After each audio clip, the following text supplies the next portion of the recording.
Hello everyone, welcome back to my channel Vidhi की पाठशाला और मैं हूं डॉक्टर वत्सला शर्मा। देखिए, आज मैं आपके साथ डिस्कस करने जा रही हूं जूरिस्प्रूडेंस की दो बहुत ही इंपॉर्टेंट डेफिनेशन को, जो सुनने में तो एक जैसी लगती हैं लेकिन उन दोनों में बहुत ज्यादा डिफरेंस है। जी हाँ, मैं बात कर रही हूँ ऑस्टिन की डेफिनेशन की और दूसरी तरफ हॉलैंड की डेफिनेशन की। देखिए, जब ऑस्टिन की डेफिनेशन की बात आती है तो ऑस्टिन ने कहा है that philosophy of positive law is called jurisprudence, यानी कि वास्तविक विधि का दर्शन ही विधि शास्त्र कहलाता है। वहीं पर जब हम हॉलैंड की बात करते हैं तो हॉलैंड ने कहा है कि that formal science of positive law is called jurisprudence, यानी कि वास्तविक विधि का औपचारिक विज्ञान ही विधि शास्त्र कहलाता है। देखिए, दोनों डेफिनेशन में एक कॉमन बात है, पॉजिटिव लॉ, और इसीलिए डेफिनेशन सुनने में काफी मिलती हैं। पहले तो देखिए, हम जानते हैं पॉजिटिव लॉ का मीनिंग क्या है। पॉजिटिव लॉ का मीनिंग होता है law made by political superior, यानी कि विधि राज्य के द्वारा बनाई गई है। इसका मतलब ऑस्टिन हो या हॉलैंड हो, दोनों इस बात से एग्री करते हैं कि that law is a product of state. लेकिन उसके बाद में दोनों के व्यूज में पूरी तरीके से डिफरेंस है। किस तरीके से?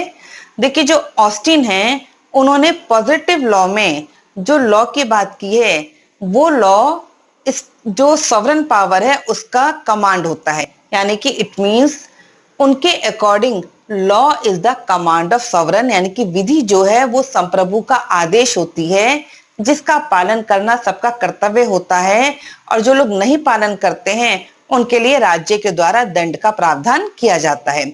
तो कहने का मतलब यहाँ पर यह है कि ऑस्टिन ने अपनी पॉजिटिव लॉ की पूरी थ्योरी को कमांड वर्ड पर फोकस किया हुआ है। वो सॉवरेन को सुप्रीम पावर मानते हैं और कहीं ना कहीं जो कमांड है वही लॉ है उनके अकॉर्डिंग।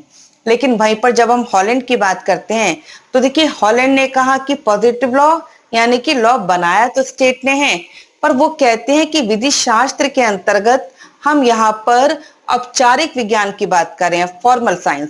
अब फॉर्मल साइंस से उनका मतलब क्या है कि विधि शास्त्र के अंतर्गत हम भौतिक नियमों की बात नहीं कर रहे हैं, बल्कि मनुष्यों के व्यवहारों से संबंधित नियमों की बात हो रही है, और जो कि विधि के द्वारा गवर्न किए जाते हैं। तो यहाँ पर देखिए, जहां पर ऑस्टिन कमांड की बात कर रहे हैं, वहीं पर हॉलैंड विधि शास्त्र को मनुष्यों के व्यवहारों से संबंधित नियमों के बारे में बता रहे हैं। तो देखिए, यहाँ पर आपको क्लियर हो गया होगा कि ऑस्टिन की जो थ्योरी है वो बिल्कुल अलग है, जो डेफिनेशन है जूरिस्प्रूडेंस की बिल्कुल डिफरेंट है, और वहीं पर हॉलैंड की डेफिनेशन बिल्कुल अलग है।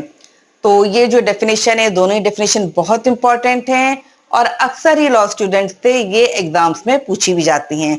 Thank you so much for watching the video.